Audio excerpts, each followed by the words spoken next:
Suatu hari, ketika Muhammad kecil sedang bermain bersama teman-temannya, malaikat Jibril datang menghampirinya. Dengan penuh kelembutan, Jibril membaringkan Muhammad kecil, lalu membelah dadanya dan mengeluarkan hatinya. Dari hati itu, Jibril mengambil sesuatu yang ia sebut sebagai bagian yang tidak baik, kemudian mencuci hati Muhammad dengan air zam-zam dalam sebuah bejana emas hingga bersih, lalu mengembalikannya ke tempatnya semula.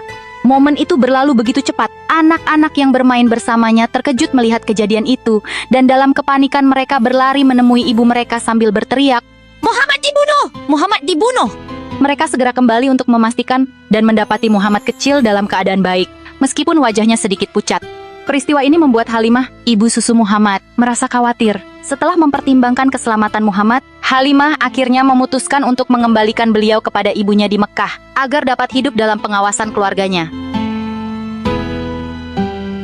Setelah kembali ke pangkuan ibunya, Aminah binti Wahab, Muhammad kecil menjalani masa kanak-kanak yang penuh dengan kasih sayang. Ketika Muhammad berusia 6 tahun, ibunya membawa beliau dalam perjalanan ke Yatsrib, sekarang Madinah, untuk mengunjungi makam ayahnya, Abdullah, dan bertemu dengan keluarga besar dari pihak ibunya.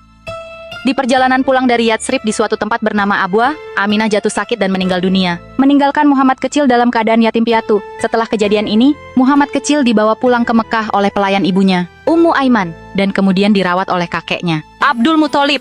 Abdul Muthalib sangat menyayangi Muhammad dan memberikan perhatian penuh kepadanya. Namun ketika Muhammad berusia 8 tahun, kakeknya juga meninggal dunia. Setelah itu, tanggung jawab merawat Muhammad jatuh kepada pamannya, Abu Thalib, yang merawatnya dengan penuh kasih sayang dan menjaga beliau seperti anaknya sendiri.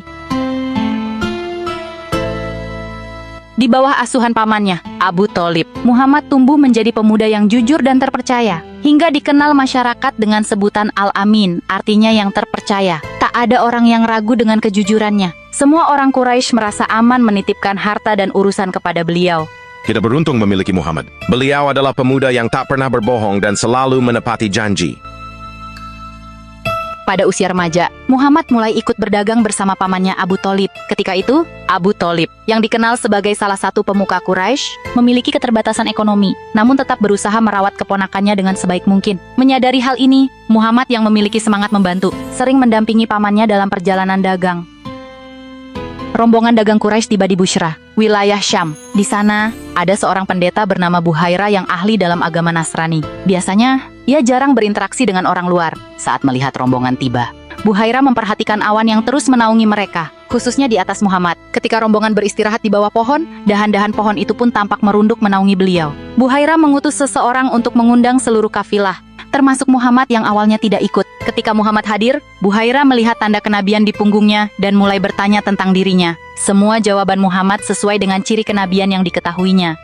Buhaira lalu mendekati Abu Thalib dan mengingatkan, "Jaga anak ini dan segera bawa dia pulang ke negerimu. Anak ini memiliki masa depan yang agung dan bisa menjadi sasaran keburukan jika diketahui banyak orang." Setelah urusan dagang selesai, Abu Thalib segera membawa Muhammad kembali ke Mekah sesuai pesan Buhaira.